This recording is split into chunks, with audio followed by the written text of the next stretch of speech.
an 11th hour deal to fully fund the government past midnight has hit a last-minute snag. Senate Democrats and Republicans agreed to remove funding for Homeland Security from a larger spending bill. There would then be a vote on the larger package through September, while a 2-week extension would fund DHS as negotiations continue over changes to immigration enforcement in the wake of the deadly shootings that happened in Minnesota.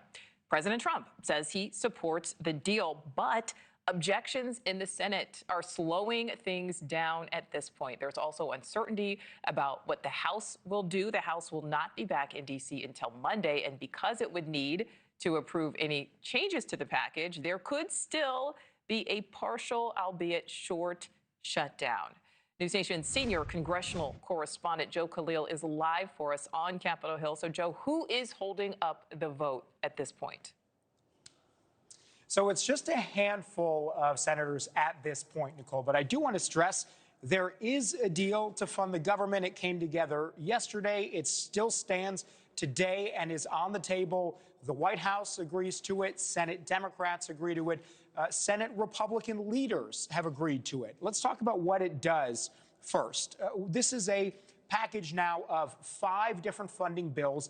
It would basically fund most of the government, and that bill as a package would be ready to move forward.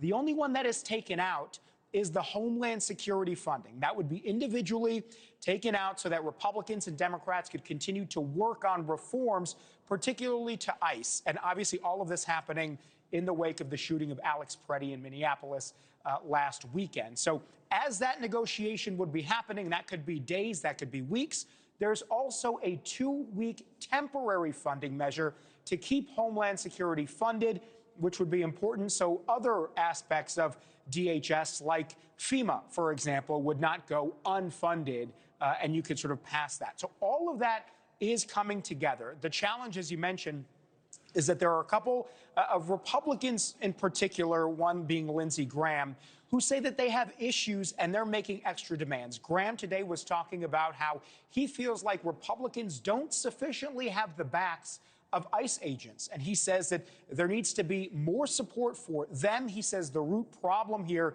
is sanctuary cities, and says he's not going to vote for this package until and unless he gets a guarantee that his bill, which sort of criminalizes sanctuary policy, also gets a vote. So there are a couple of things like that. Once they have 100% buy-in from the Senate, they can sort of move forward here. But until they can work out challenges with Lindsey Graham and others, we're kind of at a point where we're just stuck, waiting for the Senate to figure out the problems, and then they could ultimately vote. This is what the Democratic leader, Chuck Schumer, said today.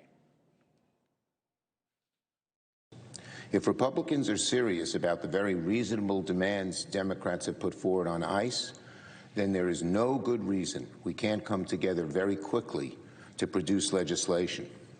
It should take less than 2 weeks, because what we're asking for is very simple, and our Republican colleagues know that we need to make changes. Now, time is of the essence. Now, this is Graham sort of explaining why he says his concerns are valid enough for him to block the package moving forward and the deal moving forward, despite the fact that President Trump has already come out and endorsed it. Take a listen.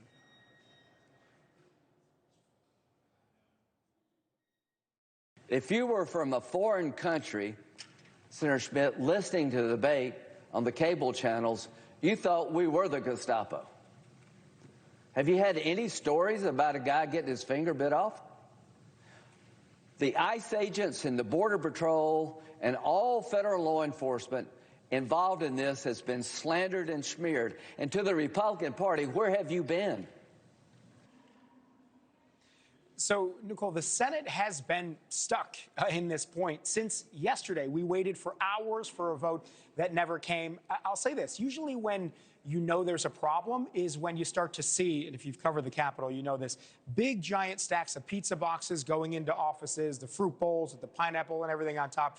That's when you know they're sort of hunkering down and trying to really negotiate a difficult situation. We haven't seen anything like that yet. Every senator, every staffer I've talked to have said they think that they can work these issues out relatively easily today. But obviously, time will tell, and we're going to see if we get a vote in the next couple of hours. Thank you for watching. Subscribe below and download our NewsNation app right now on your phone, and you will get fact-based, unbiased news for all Americans.